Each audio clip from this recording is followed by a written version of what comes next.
If you get a chance, make sure you open the one that's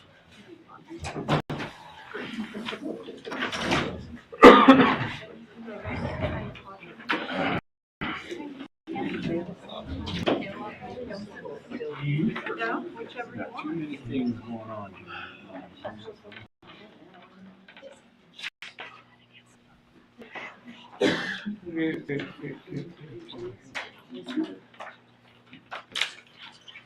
Someone's still on the old daylight savings time. Maybe. Didn't change the clock.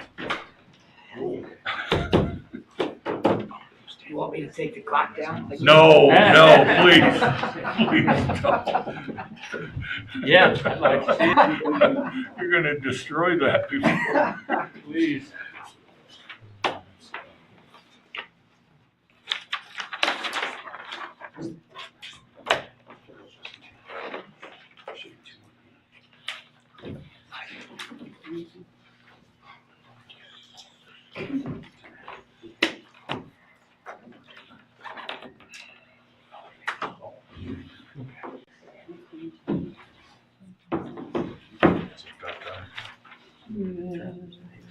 Yeah. Is it? Yep. Straight up. Straight up? All right. Call the meeting to order. Would you please join me in the pledge?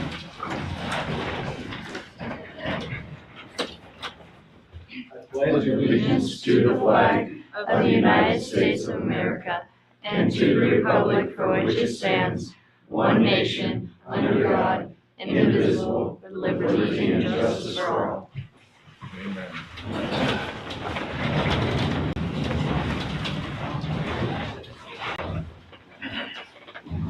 And would you please take roll? Councilman Madsen? Here. Councilman Montoya? Here. Councilman Kaufman? Here. Councilman Allison? Here. Mayor Graves? Here.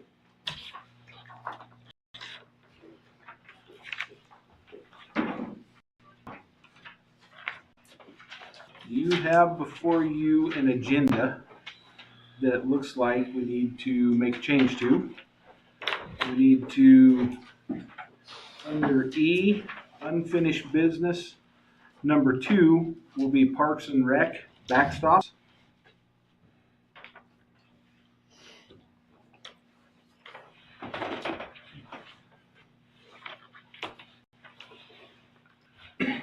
Then number 3 under E, unfinished business, will be police department vehicles.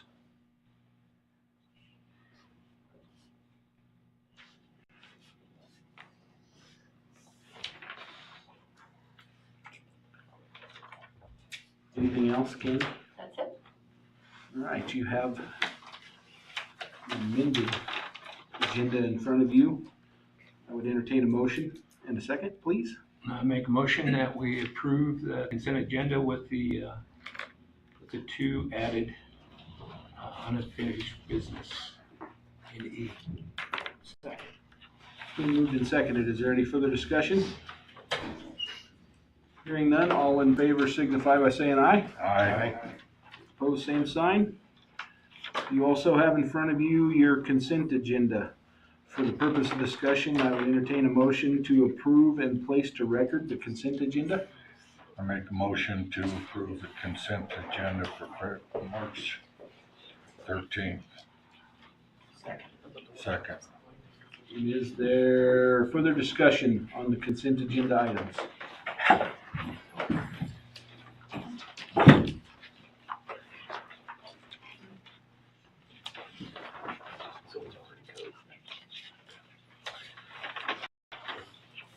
Mayor Graves, we had an additional voucher for $30,000 to Platte Valley Bank for our fire apparatus. It was missed on earlier, so we need to add that into. The fund, the replacement fund or whatever we call that? We approved the resolution last month, so the check is now.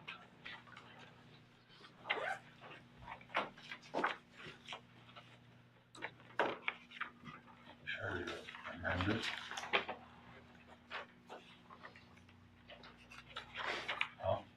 What's that? Should I amend it? No. No, just call attention to it is all. You're okay.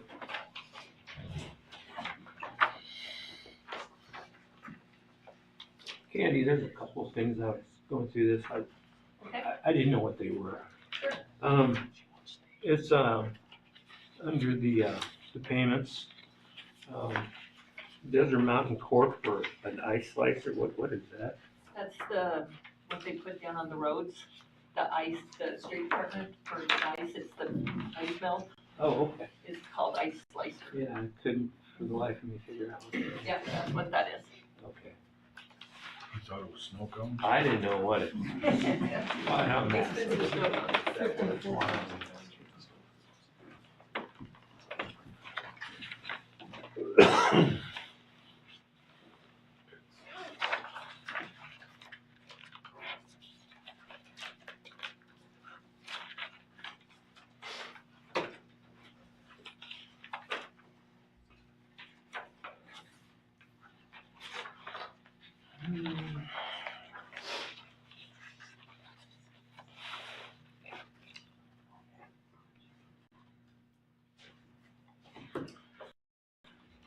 How goes, if any applicants for lineman and electrical inspector? I saw you got that now posted. We do have someone interested in the electrical or inspector position. So Walter is working with him. Retired and he's looking to move to Wheatland. He has family here. So we do have interest there, but no, not in the, Lineman will continue to be a tough market for us to compete in. we will always be looking for linemen.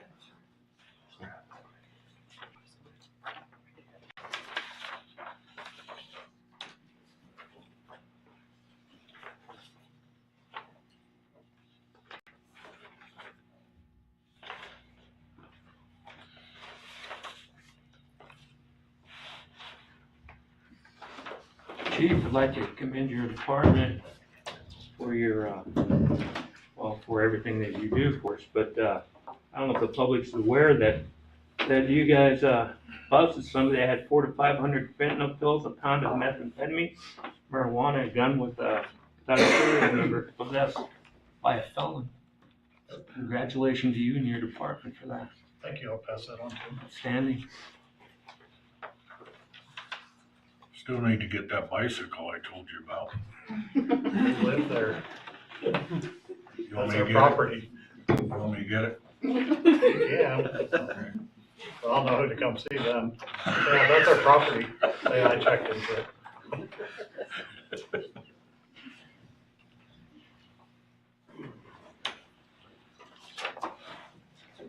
Oh, good catch. Yeah, good catch.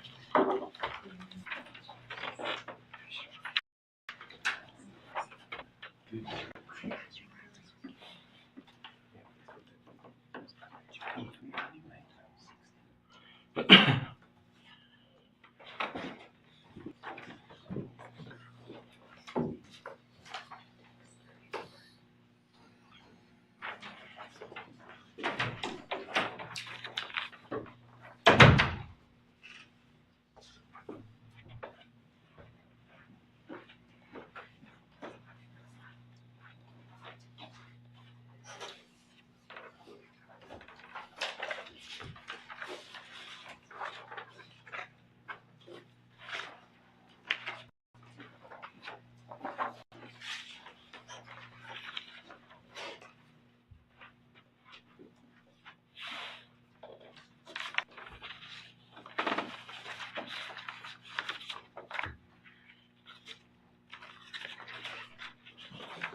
Any further discussion? Hearing none, all in favor signify by saying aye. Aye. Opposed, same sign. Moving on to petitions, memorials, proclamations, and public comments. Item number one under that is the Wheatland girls wrestling team. Blaine, do you have everybody present that is going to be here? That you Everybody think that's gonna be here will be here. Alex is training for nationals and won't break away for anything, so we got that next week, and till that's over, she's not leaving. All right, well, we'll go ahead and go with you then, so you guys can get out of here, so we don't hold your evening up any longer. So item number one would be that we as the town of Wheatland would like to recognize the historic inaugural 2023 Girls High School Wrestling program. I have a bunch of information here that I would like to share. We had 4 girls, correct? We had Jaden McDaniel, Jenna Carr, Audrey Davis, who are here. And then, of course, Ariel, Alex, Cumulus, who is a training machine, apparently. But Jaden McDaniel actually got the first win and the first pin for the tournament. And she won 12 matches as a senior this year. So congratulations, Jaden. That's awesome. Jenna Carr is a freshman, won 8 matches and placed at 2 large tournaments, Bonthon and the Bill Thoman tournaments. Audrey Davis is a sophomore. She won 4 matches and went undefeated against all the boys that she wrestled this season. And then we had Alex Cumulus, who is a freshman. She won the Bill Thoman tournament, and she won 17 matches this year, and she was the first 125-pound girl champion in the state of Wyoming and the first girl from Wheatland to be a state champion. And Coach, I've got a certificate here for you to present to her. Did I miss anything? Is there anything you'd like to add, Coach? And thank you for coming, Coach. Oh, happy to be here. Both Coach Goff and I would just like to let the girls and everybody know how proud we are of them. It was what was thought to have been kind of an adventure and a whole lot of unknown turned out to be extremely easy and very fun to do because of the girls. Their work ethic, a couple of them balance in multiple sports, their willingness to learn, their aggression. I mean, they got right after it. It's not in the highlighted things, but Audrey also was the first and in the only match to have an unnecessary roughness, which I'll be honest, we didn't have any boys with that. So we want good sportsmanship, but I appreciate the violence and the get right after it that she has. So it's a good thing. I think they've done an excellent job setting the example for young ladies to continue to strive and keep wrestling and coming out. And we have more participating with the younger kids this year, more middle schoolers, and I think with their leadership and Jaden, even though we only had her for 1 year, did an excellent job. So we're super proud of them and look forward to what the future holds for the girls remaining, and Jaden too. She's always welcome in our room, so she's earned her spot there.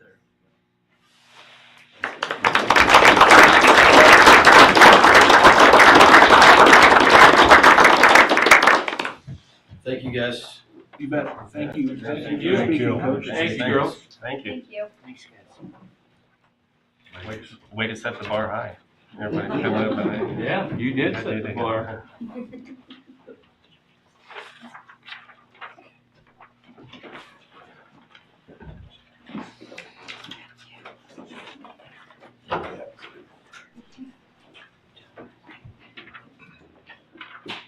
It's my kid with the necessary roughness thing.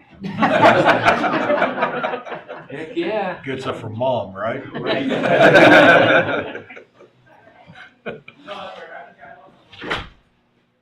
have a proclamation to declare March 29th, 2023 as National Vietnam Veterans Day.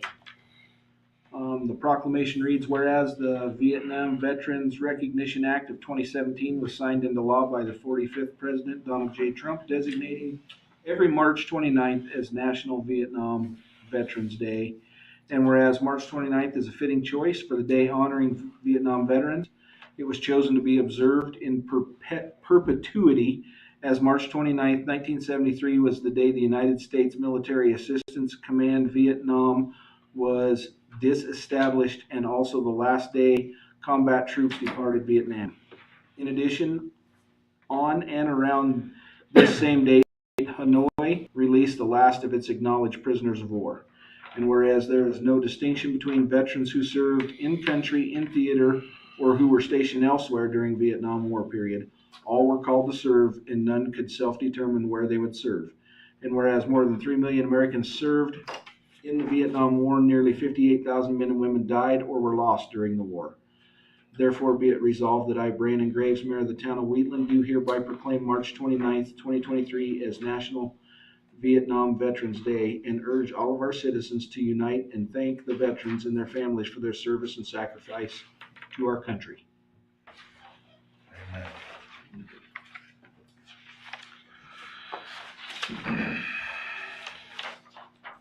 And that, I think, well, a public comment for me would be, we have Mr. Ken Pinio retiring with 39 years and 2 months. 39 years and 2 months of service. And there will be an open house / retirement celebration here, I think, in this room on March 24th from 3 to 5. And I just would, where these are recorded and put out there, I would put that out there for Ken. That's a lot of years of dedicated service. So if you know Ken or you have the desire to stop by and wish him well in his retirement. And then, is there any other public comment from anybody? I always have a public comment. I just wanted to thank you for taking time to read and sign our petition that Cindy Kaler wrote up for the Daughters of American Revolution and Daughters of the Union, for you guys to take an inspiration. And we'll probably have some more for you later. But thank you.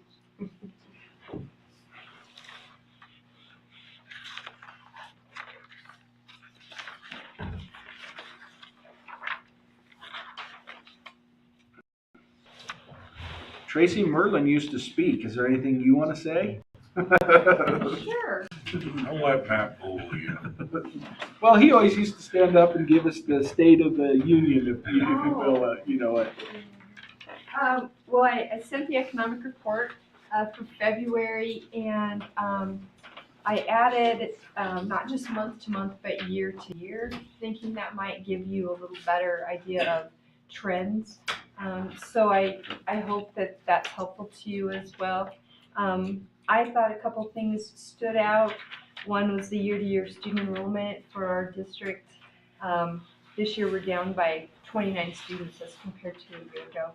So that's a pretty big number there for our district to overcome in terms of funding from the state, because our funding is tied to the average daily membership of student enrollment. It looked to me like employment was both job seekers and job openings were both down for February as opposed to January.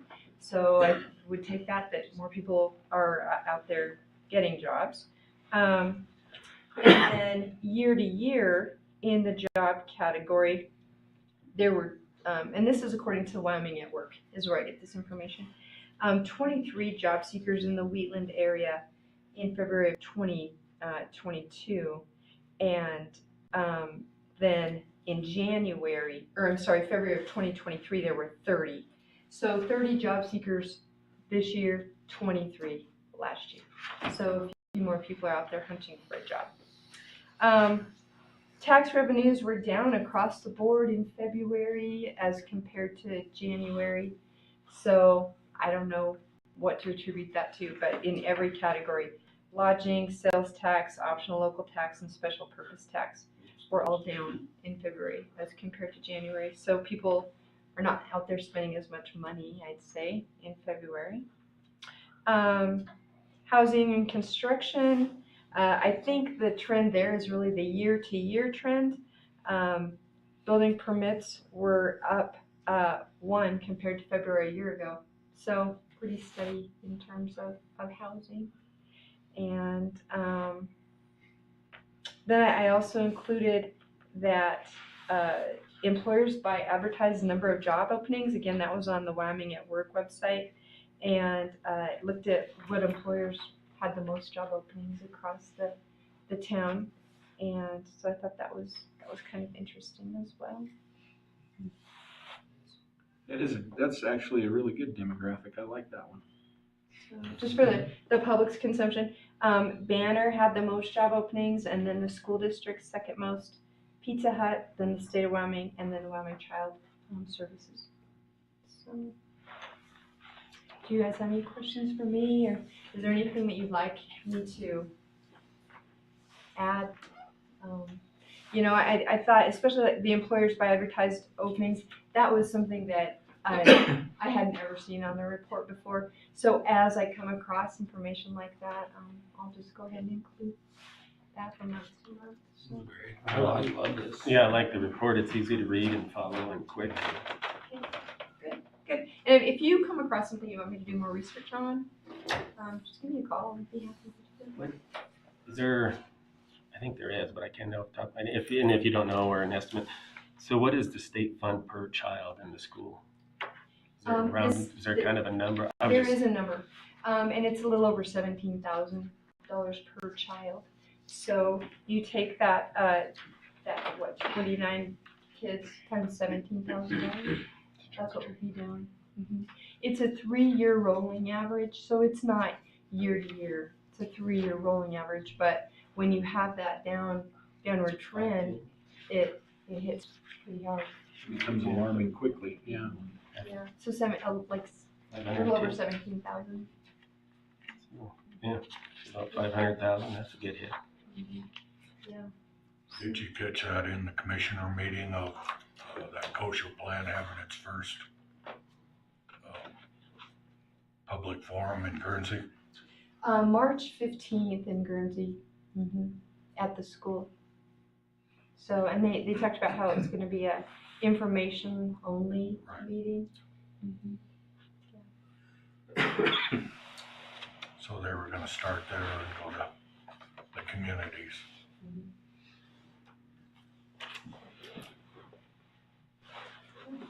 Anything else? Thanks, Tracy. Okay, thank you. Thank you.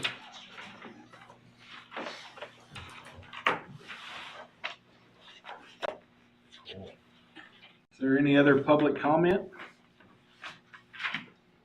Hearing none, we'll move to unfinished business.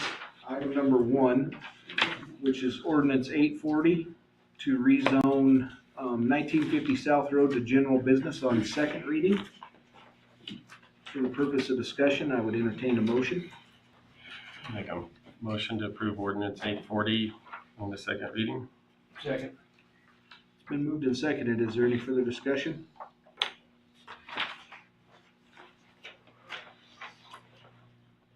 Hearing none, all in favor signify by saying aye.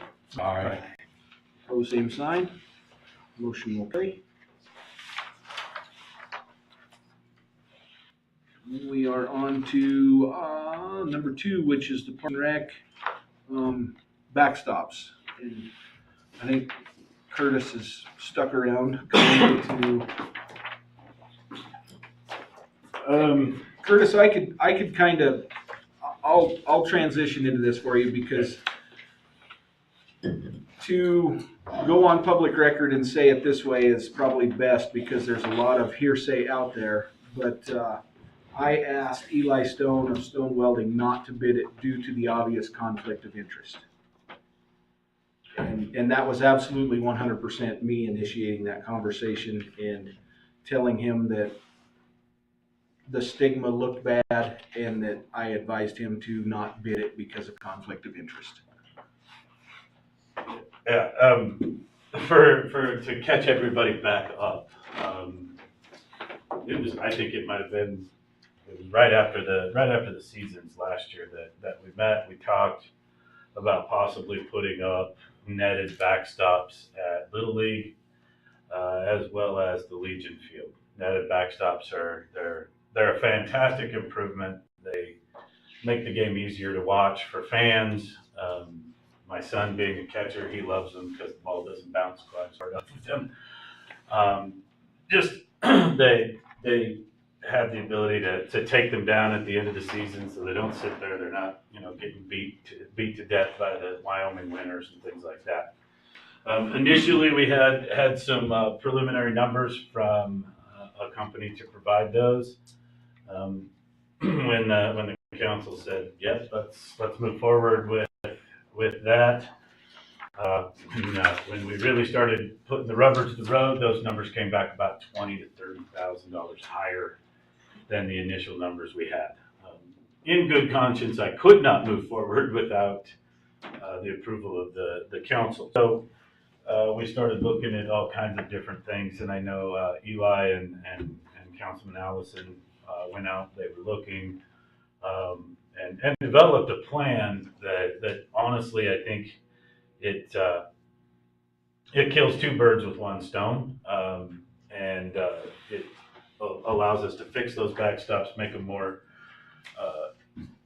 safe for the player safety, and also would offer a covering and some protection from foul balls for fans, as well as some sun protection from fans that are out there when the sun is so terrible in June, July, and those times of year. Initially, Eli Stone had worked up some drawings and put together some ideas on how this should work. And then it was this Brandon visited with Eli, and I've had the chance to visit with Eli, and I can see where from the public standpoint, it looks bad. We have a board member from Little League who developed the plan, was going to do the work, and then was going to get paid. So what we started asking was, does Parks and Rec need to put that out for bid? Does the town of Wheatland need to put that out for bids? Where do we need to go from here? One of the things that I did right away upon hearing that, I did come up here and fill out a work request asking that at least the top pieces of those backstops be taken down. That's the major safety issue that we have. If we get that done, that buys us some time from a safety standpoint, where we can still play ball there. We just won't have the backstops pulled back into place where they really need to be, and things of that nature. But as far as the actual work of attaching a steel structure to the backstop itself, pulling it back, and then it attaches to concrete pillars behind where the stands are at, and then the covering. You could do a number of things. I would actually suggest doing one that is removable, so it doesn't get beat to death in the wintertime. But there's some different options there as well. So I guess my major question is, and if Parks and Rec needs to do that, I'm gonna rely heavily on Candy or someone to help me with the language that needs to be in that, because it's not something that Parks and Rec, from Steve's knowledge, my knowledge, we're not sure exactly how to word that and things of that nature. So As far as the bidding process? right. And I don't, it's one of those things where, ultimately, this council would be making the decision on that. I mean, that's your money, so. Does the town accept bids, or where we at? I was gonna say, Here's what I asked Candy. The money is in your budget. It didn't go to Parks and Rec to say, here it is. So if you're gonna keep it that way, a couple of things. One, if you're gonna bid it, you have to have specs. You can't just say, we'd sure like this. So you have to have some specs so people understand what bidding on. And anything over $35,000 has to be bid on with appropriate specs. The other thing is and I think some of the quotes that Curtis had, he told me as we were talking, are probably, they could have changed. Right. And so if it's under 35,000, we don't have to bid it, but our policy requires us to get quotes from 3 individuals. But you still have to have some sort of specs on what you're gonna use. And so, so you have a couple issues. Are you gonna have somebody do the specs? And, you know, those have to be somewhat detailed from the standpoint, somebody's gotta bid on time and materials and what they have to do. And you can't just say, we want these screens. Well, that doesn't work. And so you have a couple of things you have to do. I don't know what transpired with Eli, but I think truthfully, if they have specs and everybody bids on them, I'll be honest, and I haven't talked to Mayor Graves, I think he has every right to bid on it. He can't vote on it at Parks and Rec because they're not approving it. The council here is approving it. I don't know how that got sideways, but I can tell you that I sure wouldn't have any problem if he was doing a competitive bid, either 3 people in it, or if you actually had a bidding process where you publicized it, you know, in the newspaper and said, get it in. That doesn't bother me from a legal standpoint. So, but I don't know where you go to get your specs. And I don't know if Curtis even knows where to get the specs. Cause I obviously you need length and height and what else, and he said there's some concrete involved in part of this, and so I don't know who you can even get to develop it. I mean, it'd be nice if we had a local engineer and they could sit down with Curtis and talk about it and get it squared away. But you have to have some detailed information so whoever wants to bid on it can bid on it. I mean, you just can't say, who's gonna do it. Because that's a recipe. Right, because and your bids are gonna come back depending on what they, you know, choose to use for materials.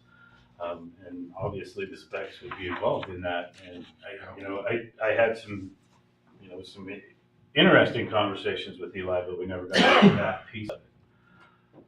So I'm not sure what we want to do moving forward. What I can say is, as it sits right now, in good conscience, and I told Eli this, in good conscience, I would not allow his teams to even practice out there until the tops of those come down. Just, they're broken. There are pieces that are waving in the wind. It's a problem. It's a safety concern that I think to keep our kids, the coaches, the umpires, everybody that's there safe, bringing those pieces down. They're not required to be there by rule. They're not. It's something that people back in the I guess 90s, mid 90s to late 90s started putting those 45-degree angle things, thinking that it would catch more foul balls. And in reality, it really doesn't. The ball has to come off that bat absolutely perfect to be caught by that top half of that piece of that backstop. So that would be to give us more time to bid this out and get it done correctly in the right way. I did fill out a work request that, somebody got a bucket truck and they can go out there and get those things taken down, and then we can move on with the Little League season and not delay that at all. But then we get into the whole bid, and that's not my area of expertise, and I'm not afraid to admit that. So. Is that anything our building inspector can drop specs for? I think he's been working with Eli. Eli mentioned that he had drawings. Now, I don't know if those are on a napkin or, I honestly, I mean, the first ones that Eli showed me, he kind of just sketched out, and they were well done, but I don't know what those drawings consist of.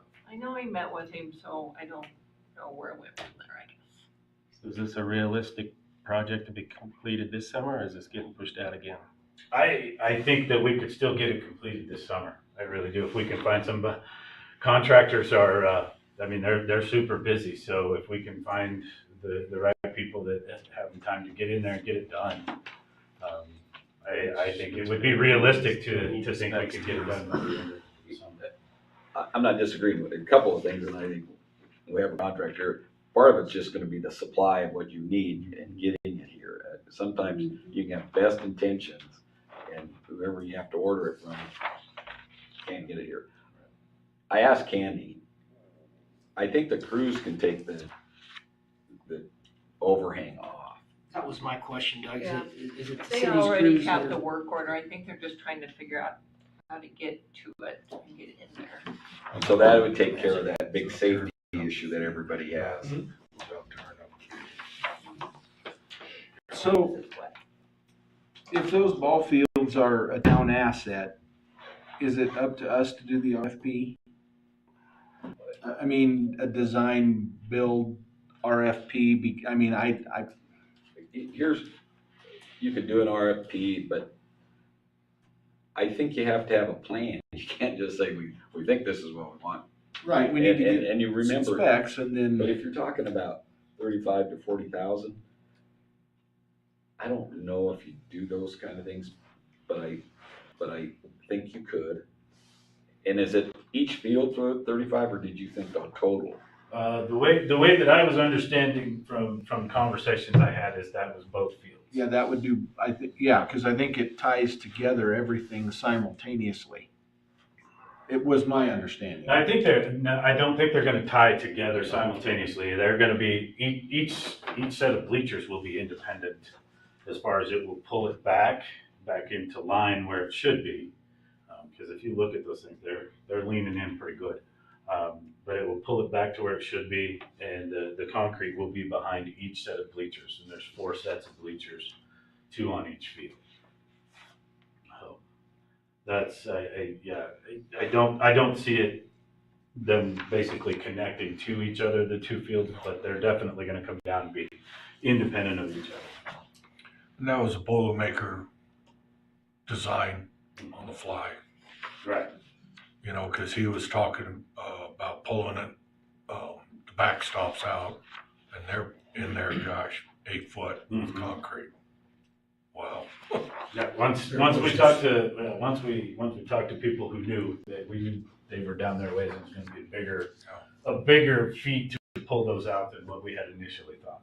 So, But to answer your question, I think it's a town asset. But and you didn't do it this way, if you'd given the money to Parks and Rec, it would be their responsibility to bid it. But we would, just like always, we'd probably help them to the extent to get their bid documents in order, because they don't do that on a regular basis. Honestly, the town does it, but only through engineers. And so, That's where it'd be nice if Walt would be able to do it, because the engineering costs would probably be. Astronomical. they could probably be more than. more than what the backstops themselves. Yeah, engineering costs more than the scope of the work. Yeah.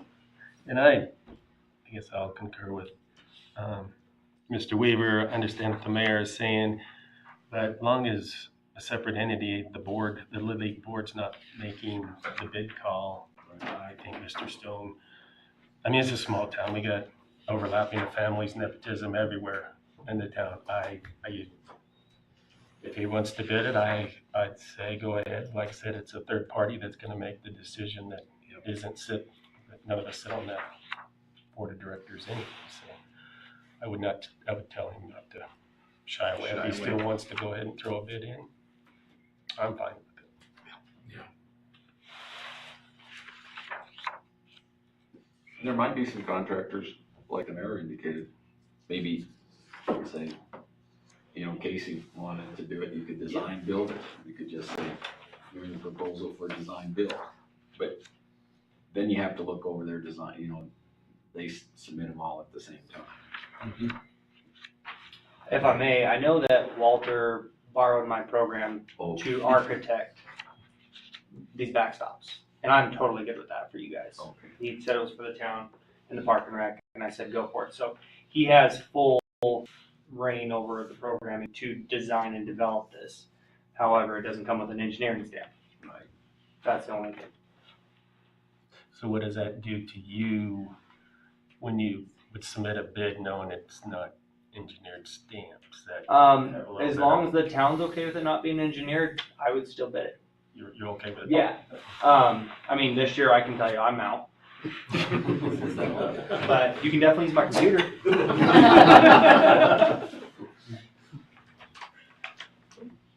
State is in 25. Yes, that's my 24 or 25. It's not this, it's gonna be 24. It's not this summer, it's next summer where we're slated to hold the state tournament. And that's kind of why we've been looking at, you know, what can we do to improve those facilities, so. And I'll add, Candy, if the town can't get it down before their season starts, let me know. It's a day and a lift, and we could come do it Okay. to help you guys out, get your Staying kids off on the the field. field. Staying off the field. If I can get in there with the right boom lift, I think I could, yeah. If we're just talking about taking the chain link, if I'm picturing this Yeah, correctly. the 45. The off 45. top. Yeah. It's Get it off. some wire cutters and some wrenches and Yep. a lift to get them safely down, but I think we could do that to get your kids on the field if the town's buried. I know how busy you guys are too, so. Just for the one day, if you can't do it, let me Right. know. Thanks, Casey. I guess if we can, yeah, Candy, if I can touch base with you tomorrow, we can visit with Walter and see what we need to do moving forward. I want to make sure that we don't, something doesn't get dropped and it's, you know, February next year and we're still nowhere.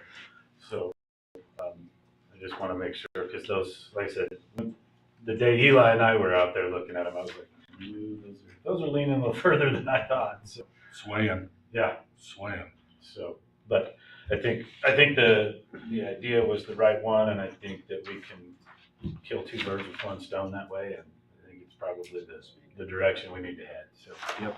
But we'll get moving on that. So, thank you guys. Thank you, Curtis. Curtis. Yeah, it's his choice whether he wants to. Well, going to the design build, yes. Yeah. No, I'll let him know. Yeah. He knows. He watches. Yeah. Thanks for taking the heat. No problem. I got big shoulders. Big thing for next year too. It's either 24.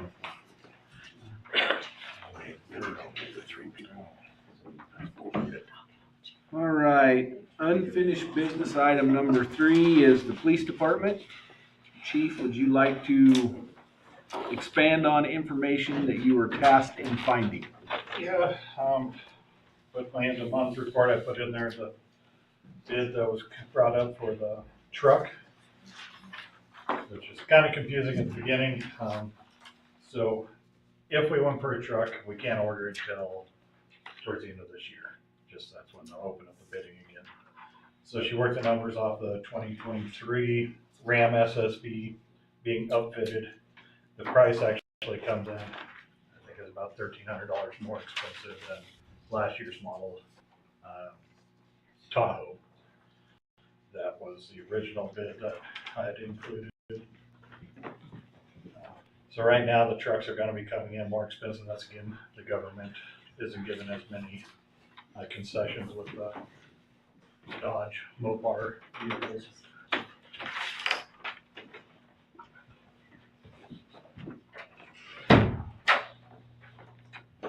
So, I guess I'm back to find out if we can move forward with the Tahoe. It's in town. I actually spoke to them. If this is the way we choose, there's one that's almost put together, just needs radio, radar, computer put in it. So it'll be like 2 weeks before it can be out the door to us if we choose to go that route with the Tahoe.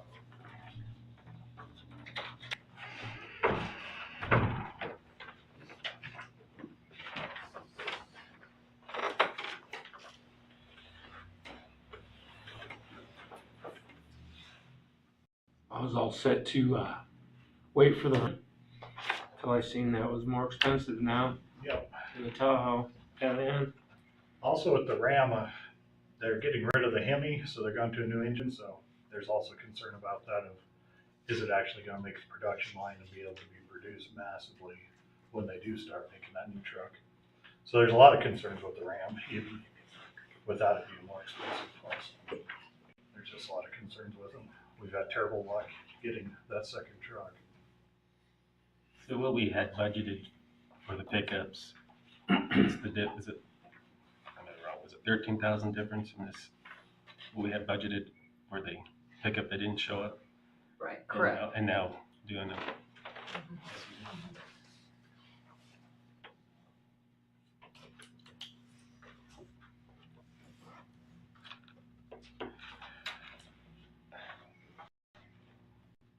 I guess in light of that, I'm of the mindset, one voice, I'm in the mindset of we're 2.5 months away from budget workshops.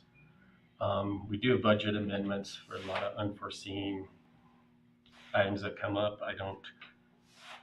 Me personally, I'm leaning towards, let's relook at this at budget workshop. It may be gone by then, I don't know, but I don't see the need to do it. Commerce County already brought the other one that was sitting here. Well, we all, everybody wanted pickups, and yeah, of course, everything's gonna go up. I'm sure the Tahoe would be expensive if you ordered it in next year's budget too. But that's just where I'm at. I know we wanted pickups all along. We wanted black vehicles, we wanted blue vehicles, and now we throw in a white Tahoe.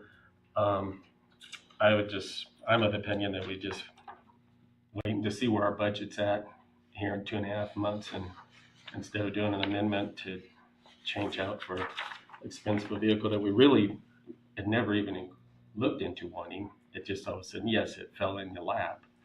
Well, when we originally started it, we wanted four-wheel drive vehicles. The reason we went with the trucks was the possibility of moving them over after their life cycle with us to the town. But ultimately, we're looking for the four-wheel drive. The trucks just happen to be on the cheap end. That's really why we picked the trucks. They were the cheapest and get the use out of them.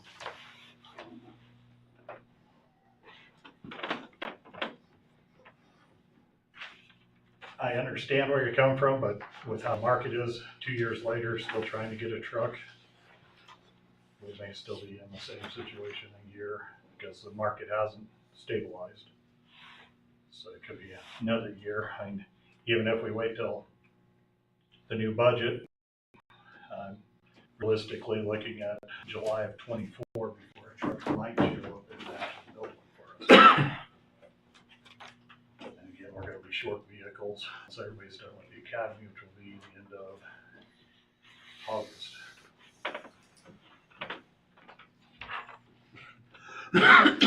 So, explain again why we have to take vehicles off the streets to go to the academy? Because they have to do training with them, do high-speed pursuit training on a patrol car. The whole time they're there? No, but it's mixed throughout the week, so then they also have to practice getting out, shooting around vehicles, making arrests, putting people in the cages, doing practical traffic stops.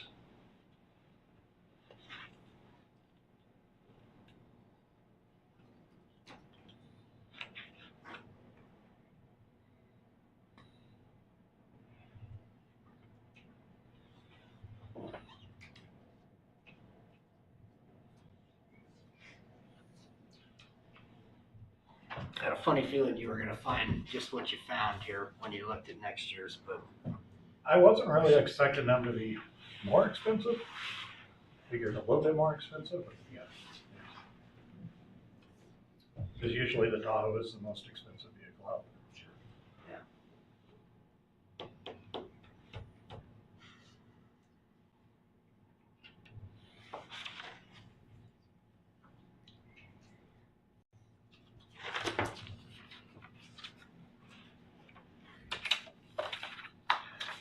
So what is our budget number that we have cash in there for the purchase? What is So it? how much is the balance in his line item for vehicles? Well, when we were gonna do the two trucks, we did X, what's that look like at one truck? What is, I think what you're trying to ask is, our payment was $9,000 something for the first truck. Right? And we budgeted 15. So we budgeted 9,000 twice, so 9,000 something. and the payment for the Tahoe would be 11 something, so there's a 5 to 12 is I think that's what she told me. $2,500 shortfall. Okay. But that shortfall was there going forward, actually, maybe like 3,500 to 5,000 shortfall with the information you provide on what a 24 pickup would cost if we could get it. True. I'm just trying to run dollars and cents through my pea brain.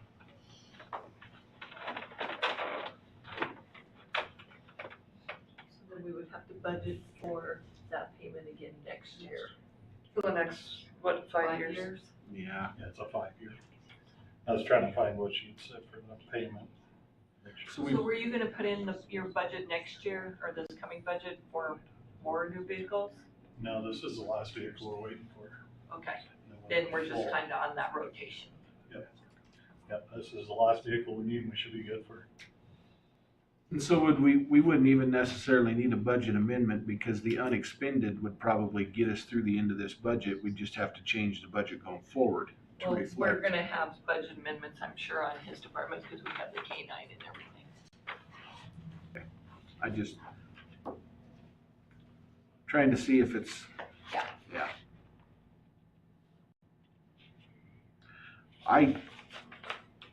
I for one am not surprised to see that is what you found. It's what I expected, but I deal with it in my job as well, so. But it's frustrating. Because I totally understand what you're saying. No, I'm just one voice. Oh, you budgeted for pickups. One gets shot down in the paint booth for some unknown reason.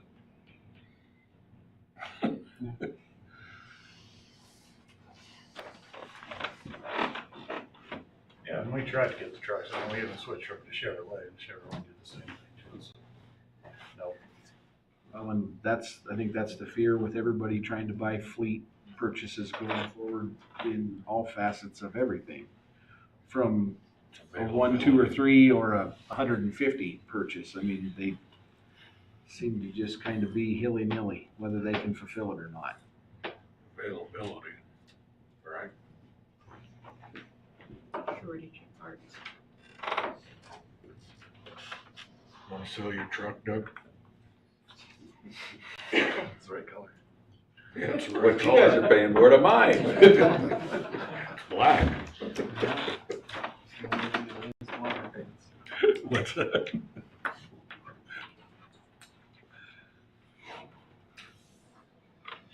Yeah, that's a tough deal, because you don't know if it's gonna be available, or how long it's gonna take.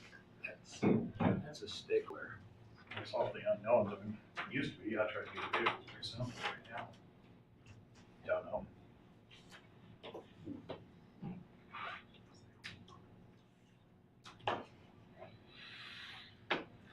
Of course, we haven't started the workshop. We don't know what other departments are gonna be requesting vehicles either, right? A lot of unknowns yet.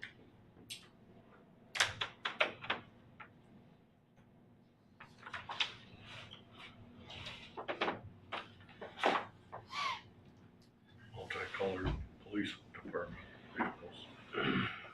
Black, blue, and white.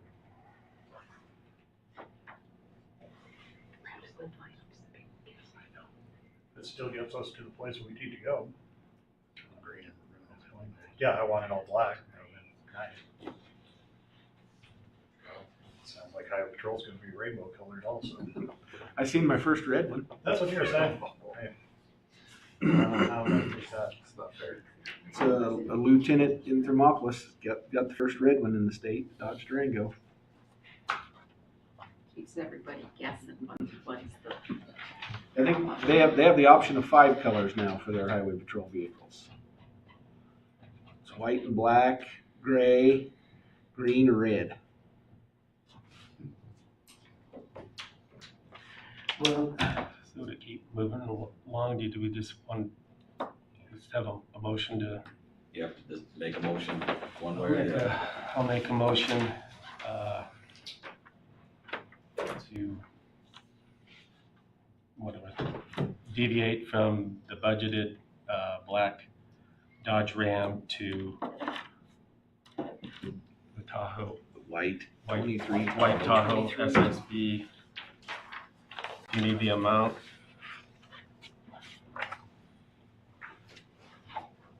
$58,545.41.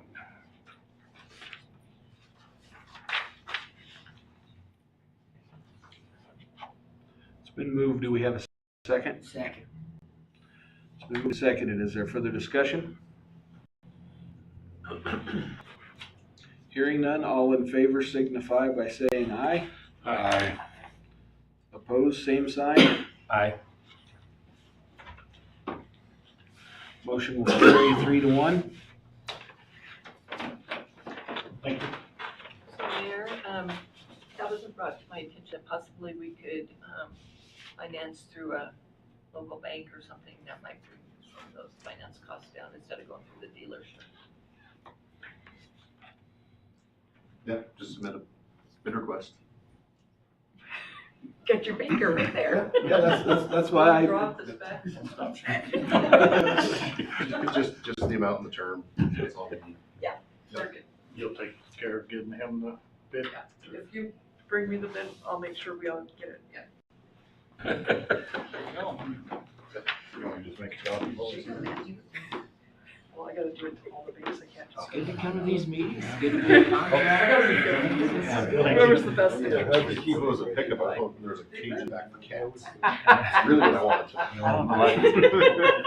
Do they bring them all to your house? No, You're gonna take care of them? no, we'll feed them to the dog. No. Keep them nice and cats.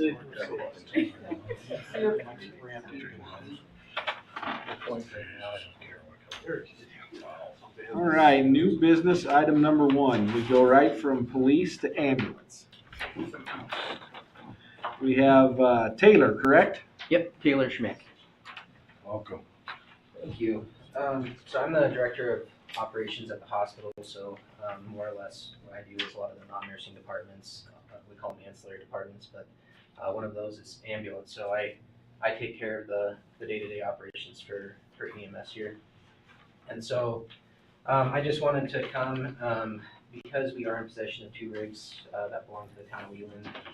I just feel like it's appropriate for you guys to hear from us every once in a while, and so and then answer any questions you guys might have. So I was just gonna give you guys some stats. I know we're gonna be giving you guys that mileage report on the 2 rigs on a monthly basis, and then I'll probably try to come every 3 or 4 months, or maybe twice a year, just to see if you guys have any more questions on those 2 rigs particularly, or if you guys have any comments about service in Wheatland for EMS. So just some information. So the 2 rigs, MS-162 and MS-173.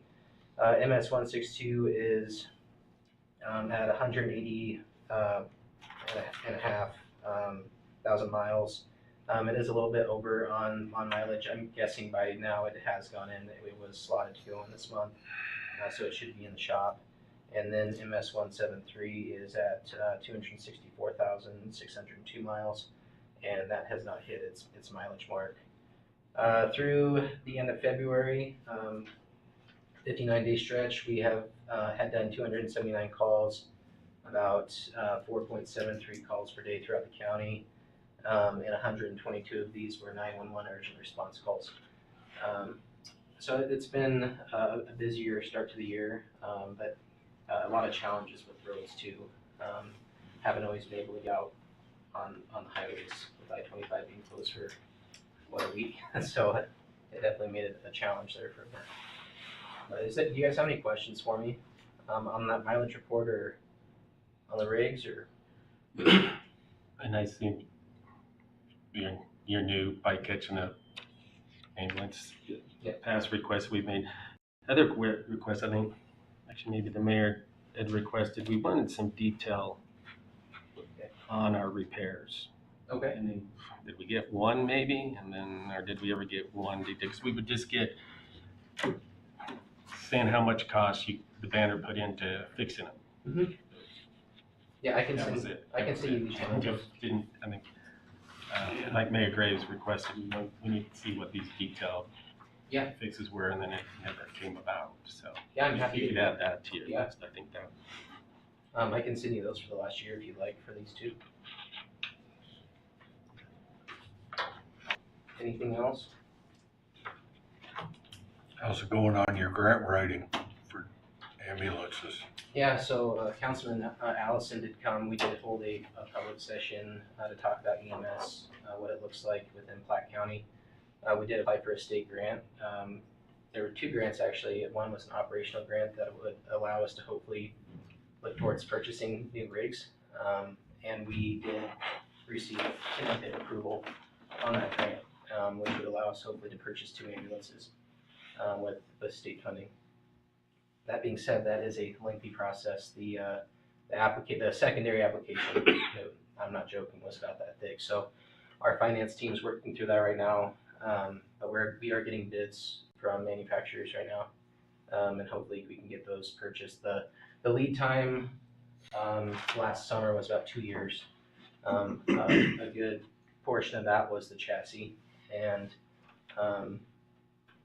due to the decreased spending like Tracy was talking about, that's happening all over the country.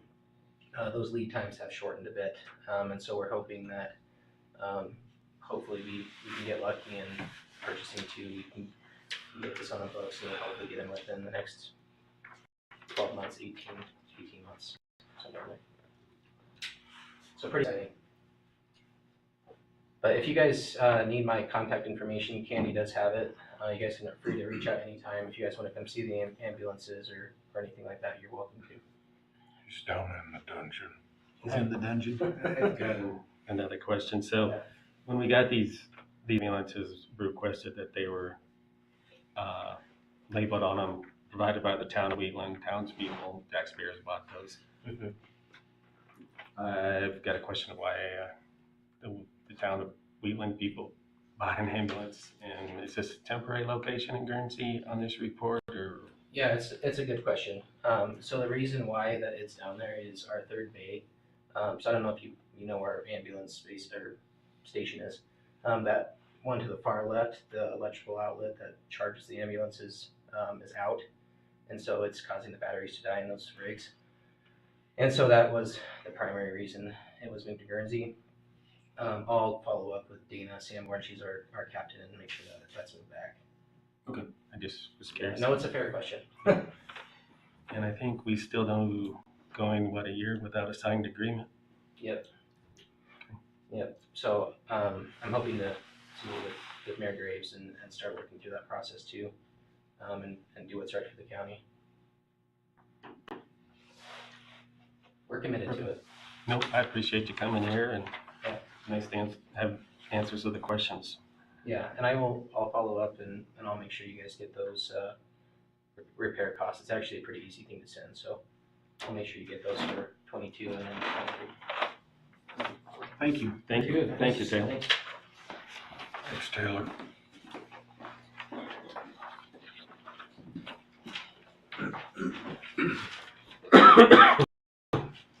Terry, it looks like you're up next with Region 7 Hazard Mitigation Plan.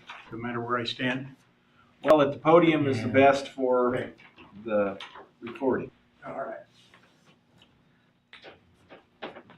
I'm here to, in my capacity as emergency manager, to request the town's adoption of a resolution to approve the Region 7 Hazard Mitigation Plan update for 2023. A little background, and then I'll take questions.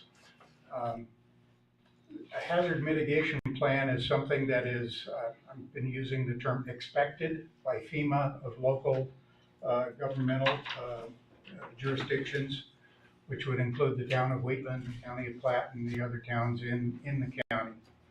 A few years ago, the state Office of Homeland Security noted that there were a number of counties and towns that did not have plans that were up to date. A plan is up to date if it's less than 5 years old. And so they engaged in a program to assist counties and other localities of getting that done, and moved to what they referred to as a regional plan. And the regions, the reason this is called Region 7, the State Office of Homeland Security divided up the state into 8 regions for different purposes. They've existed for probably 15, 20 years. Region 7 happens to be Platte County, Goshen County, and Laramie County. So the assistance in writing the plans started about 6 or 7 years ago. And the way it's done is that the state pays 100% of the cost and contracts with someone to do the heavy lifting for the local governments. And we started this time, and this is an update because we did do it 5 years ago. And all of the localities, all the towns in Platte County, as well as the county government, approved the plan at that time. So it's time to approve an update. The process that for this particular plan started a year ago in December, and we have been working with the contractor since that time and engaging with town governments, including this one. Worked with Candy on some of that and received inputs from all of the towns in the county. The plan construction has quite a few requirements. Once it's done, it qualifies the approving entity for hazard mitigation grant funding. It does not, after it's adopted, impose any requirements. All of the requirements are the inputs to the plan. One example is that the town of Wheatland had to come up with some potential mitigation actions. Mitigation is something that either prevents or lessens the impact from some kind of disaster. It's not after the fact, it's supposed to be before the fact. And so the town of Wheatland came up with some, and we submitted those then to the plan, and it went on to FEMA. They did, we just last Thursday got a little feedback back, and they said one of the descriptions was a little bit vague, so we might have to adjust that a little bit. It will have to be approved by FEMA, and it has been submitted. They sent it back to the state and then to us for some tweaks. They're not major, but anyway, that's pretty much what it's about. I'll take any questions. Did you read it? I read, let me, This it's like that. 490. Okay, there's a section that applies to all counties. Yeah, I know. And then there's a section that applies to Platte County. I read those two things. There you go. I'm glad you flagged that when you sent that. I looked at it, I was gonna print it, I thought twice. Maybe Well, not. when I submitted it to Chugwater, the town clerk down there told me, I have 2 people that don't have computers. Okay, Wow. I'm glad you're not that way. So, yes, in fact, I submitted probably 8 or 10 typo corrections and so on in one of the drafts. So, yes. Yeah, that's a big old document. I got a couple questions, Terry, and I'm not here to beat you up by no means, just questions. Give it a try. Okay. You probably got beat up enough when you were county commissioner once.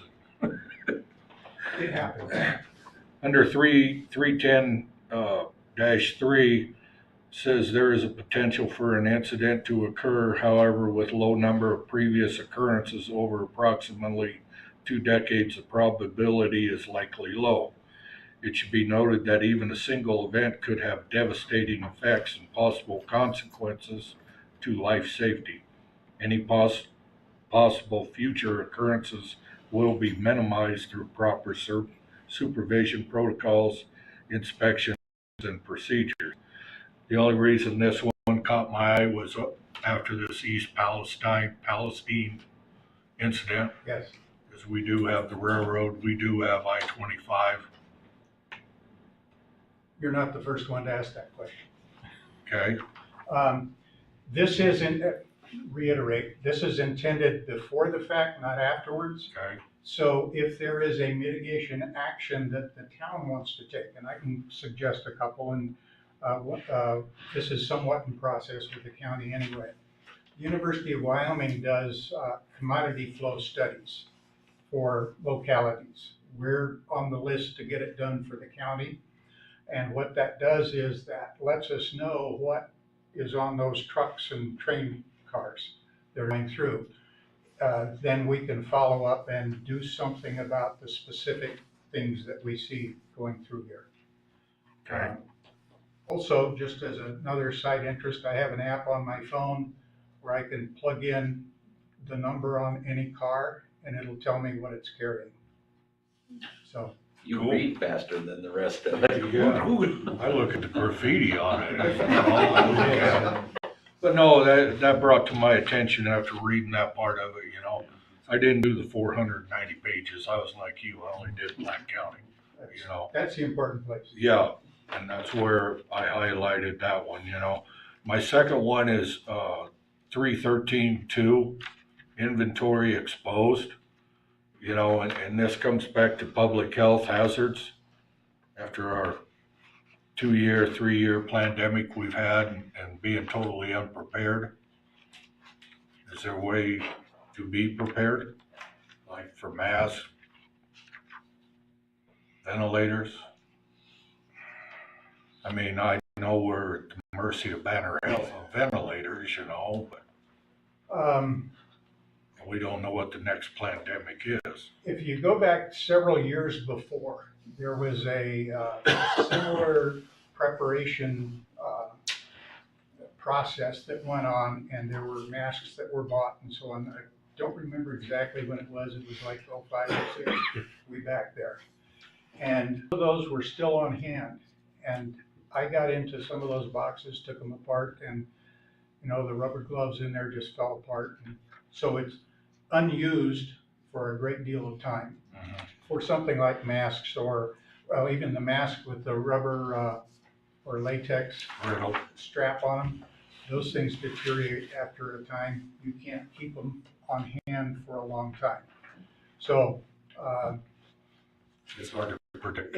It's hard to predict. Yeah. We can, maybe better than some other places, stay away from one another, or at least a little bit of a distance. So, yes. I appreciate you answering those, Terry, and don't be a stranger. Come see us more often. I'll do that. You are welcome. All right. Hey, at least I'm not asking for money.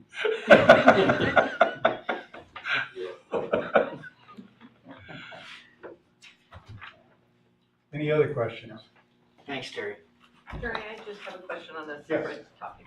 So on the emergency management side of it, so have you been doing grants, like still the Wyoming Homeland Security grants and stuff? Are those still around? Yes, they are. Let me maybe a general description of some of the grants. There's an EMPG grant, which is Emergency Management Performance Grant, which pays half my salary as the county emergency manager. That's a fairly easy one to take care of. There's a state Homeland Security program, SHSP, which is open once a year. It's open right now. There are some prerequisites for that, which is participation in the THIRA program, which the town has done this past year. It is very competitive. Last year they had about $2.5 million statewide, and they had something like 14 million applications. So it's pretty tough to get. It's a real easy grant to write and really tough to get awarded what you ask for. And then there is the hazard mitigation grant. That one, the SHSP is 100% grant. The EMPG is 50%. The hazard mitigation grant is 75-25 match. But it is one of the more difficult ones to write. It's more appropriate for a little larger projects. And it's supposedly competitive, but not as many people apply for it in the state of Wyoming as they have money for. So if it is a qualifying activity, you're gonna get the money. That, Have you done any for dispatch or anything like that? no. Last year, we got two portable, or we got approved for them, haven't bought them yet. Two portable repeaters for fire. The fire warden has custody, will have custody of those, and so they can go in different locations. Thank you. Okay. Anything else? Thank you, gentlemen. Thank you, Terry. I think I'll take my leave now. Need a motion? And I'll come and visit you. Yeah, so we'll follow that with agenda item number 3, which is the adoption of the updated Region 7 Hazard Mitigation Plan, otherwise known as Resolution 05-2023. Entertain a motion. Make a motion to approve resolution 05-2023. Second? It's been moved and seconded. Is there any further discussion? Hearing none, all in favor signify by saying aye. Aye. Opposed, same sign. Christie. Thank you. And then you have before you a cost proposal for the 2023 environmental monitoring and reporting for the landfill. This is an annual agreement with Tri-Hydro for the landfill monitoring. This year, the cost has decreased the last 2 years. The cost has decreased, so that's something to be happy about, but it's $21,352. Does the decrease just reflect that there's like progressively less and less to do? It becomes And I think they're easier finding to. better ways to do it. It seems like they got a different method here. Yeah, in DEQ, some of the requirements are less stringent, I guess I wanna say too. They'll probably just call me. It's been flying fast, I could have sworn we just did this. It feels like we just did it, doesn't it?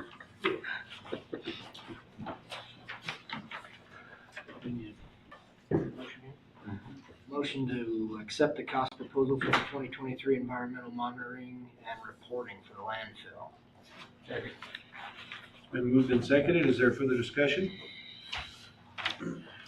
Hearing none, all in favor signify by saying aye. Aye. Opposed, same sign. Motion will carry. We also need to have a motion to accept the fiscal year 21-22 audit and its findings as presented at our workshop. So moved. Second. Is there any further discussion on the acceptance of the audit report for 21-22? Hearing none, all in favor signify by saying aye. Aye. Opposed, same sign. That motion will carry. Okay, ordinance 841 is an ordinance increasing water rights for residential and commercial users on first reading. Water rates, not rights. Rates. Rates, water rates. I make a motion on ordinance 841 in accordance with amending ordinance 763 pertaining to water rates for residential and commercial users in the town of Wheatland. First reading. On first reading. On first reading, thank you. Second. I'm learning. It's been moved and seconded. Is there discussion? did put up on the council table, the ordinance 841, and I wrote next to it the current rates. Thank you. Appreciate that. Do we need to put something in the meeting just for the public so they know that these changes had to happen in order to keep state funding and? So the last time we had increased water rates was in 2011. And so we have been hearing from several different state agencies that we need to get caught up.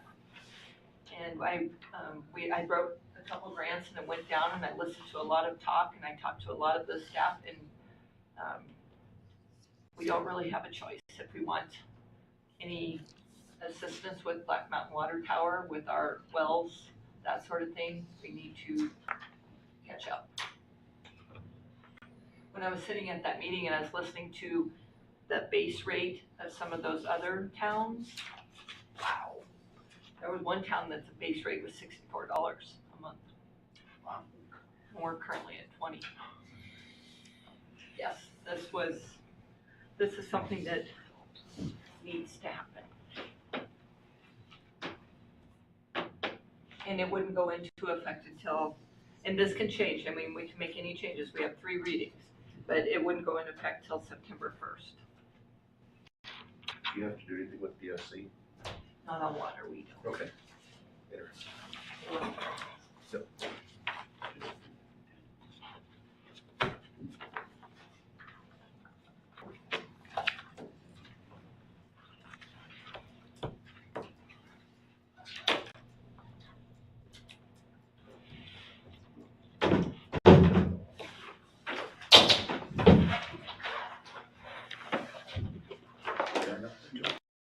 Another part that's gonna be new is the service charge that's Yeah. not, people aren't seeing today, but this will be new in effect. So let's see, it's number 6 and number 7, it's on the back of your sheet. So we have on here request for, so when we get a lot of work orders to have the water department come turn off their water so then they can work on it, then they call, you can turn my water back on, so we go back out there, turn it on, oh, it's still leaking, we go back out. So we're going to have a fee for that. And so one call out, so we have down $25 per call, but one call is the off and then the back on. So it's not 25 for off, 25 for on, it's off and on is considered one call. And then also the seasonal sprinklers, the snowbirds, will charge them to go turn their water off for the winter and to turn it back on in the spring. That's one call again. But we spend a lot of time on that, so it pulls the water department from the jobs they're doing. They stop what they're doing to go run and do that. And they come back. So we're just trying to cover some costs there. I guess I was looking at, Oh, I'm sorry. no, it's good that you brought that. Like the residential rates under number 1, a service charge of $5, that's new, that'll be there each month. Yes. Okay. Yes. So when there's a new service, that homeowner, that business pays for their water meter. But if the water meter goes bad, the town covers that cost. This money will help us cover the cost of those meters that need to be replaced. Does that answer your question? Yes. That's gonna be new, or it's gonna, Yes. your phone's gonna ring. Yes. Yes. All our phones will be. does the call-out fee include backed up sewer? Not you. That we already have that in the different ordinance. You used up yours already. More than once. But we're hoping to encourage residents and businesses to get their own shut-offs. Then we don't have to go do it. They can shut it off, work on it, turn it back on without on their side. Yeah, they can't get in our meters or in our meter kits, but if they can have a plumber, whoever, install their own shut-offs, and then they don't. In the house. Just like the RA requesting you have your own disconnect, it makes sense. That doesn't do anything if the leak's between the meter and the house. And that's still, on the homeowner. But supposedly homeowners will. Depend on who you have. I have a new line, I'm not worried. And a new meter box. So will the public see in their billing, in May or June, they'll see this in months after the third reading? Starts in It won't, September. we'll start in September. Oh, I might have missed that. Okay, gotcha. That makes sense. That's better. Better, yeah. September 1st, we'll have it. Oh, right on top. I missed it. It's mine. Yep. Perfect. We're trying to get past the, Heavy usage yet. So usually we do that. That's what I was wondering. Okay. May we ask how much the per gallon increase is? so like the base rate, that first 10,000 gallons, which is probably at your home, what you would do, is going from $20 to $30 a month. Plus the $5 meter charge. Plus the $5. And then if you go over that Yeah, 10,000, your standard's gonna go up 15. It goes up, it's 70 cents per thousand. I can give you a copy of this. Okay. Actually, there might be one just sitting right back there. Just curious, I'm debating on whether I want to have yard on my renovation or not. I'm thinking not. It's a good year to go to gravel. Yeah, I'm thinking it's a good year. I'll just water my Grass out. my two bushes and mow my weeds and call it good. Casey, do you have any questions on it? Awful quiet. I know the cost of stuff right now, and so to me, it doesn't surprise me. There was one community that had raised their rates, everything. It was like 3 times since 2020. Is the independent shut off in new home construction code or I don't know the It's answer. not. it's not? Okay. It's that would be encouraged. I mean, it's a $250 valve that can be installed just past the meter that I would recommend.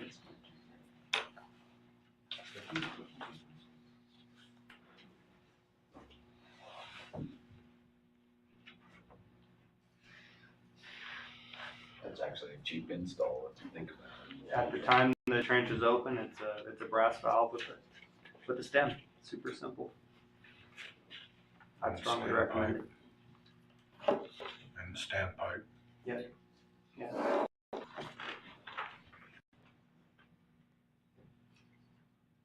Is there any further discussion on ordinance 841 on its first reading? All in favor signify by saying aye. Aye. Opposed, same sign. Motion carries.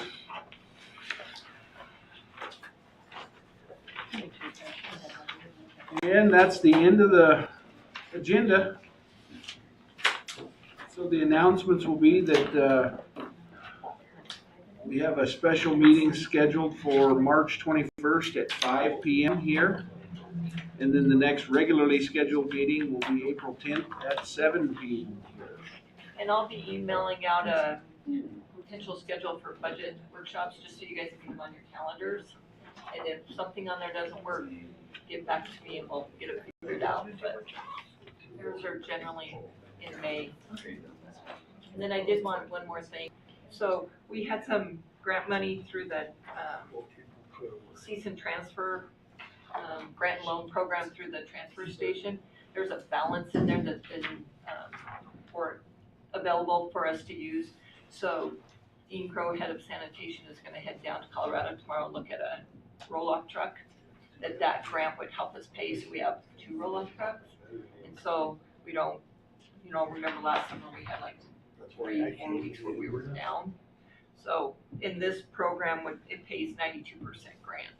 So they're gonna head down there tomorrow and check it out. Is that like at Ritchie Brothers auction or something? At Commerce City, Oh, It's just a used Just truck to use it. outfit. Oh. Motor City. So just a heads up on that one. Dean's gonna go check it out. Only request I'd have on the budget is if we could avoid Tuesdays if at all possible. What other requests? That's the only one I have. You gotta go chase a little white ball, do you? 3 of us. Whatever we did last year seemed to kind of work. I think we did skip Tuesdays last year. I gotta help Tony find his. I do want to commend you on your flow chart. I will give credit to Darcy on that. Yeah, that was an Oh, excellent. Maybe Darcy. I like that. Yeah, that was a Darcy thing. Ellen's been asking for it for a couple of years, the flow chart. Yeah, Darcy helped it. All right, well, with no further business, meeting's adjourned. Candy, I got something. See if we can talk something.